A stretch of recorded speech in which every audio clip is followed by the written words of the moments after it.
السلام علیکم ورحمۃ اللہ وبرکاتہ۔ رات میں سونے سے پہلے یہ پڑھیں۔ رسول اکرم صلی اللہ علیہ وآلہ وسلم نے ارشاد فرمایا، جو شخص بستر پر جاتے وقت 3 بار یہ کلمات پڑھے تو اس کے گناہ بخش دیے جاتے ہیں، بے شک سمندر کی جاگ کے برابر ہوں، یا ریت کے ٹھیلے، یا درخت کے پتوں کے برابر، یا ایام دنیا کے برابر ہوں۔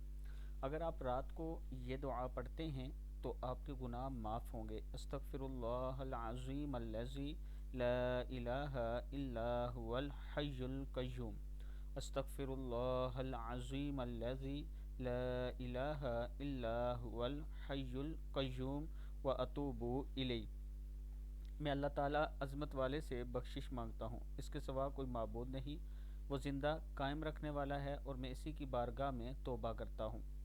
میں اللہ تعالیٰ عظمت والے سے بخشش مانگتا ہوں، اس کے سوا کوئی معبود نہیں، وہ زندہ قائم رکھنے والا ہے اور میں اسی کی بارگاہ میں توبہ کرتا ہوں۔ صدق اللہ العظیم۔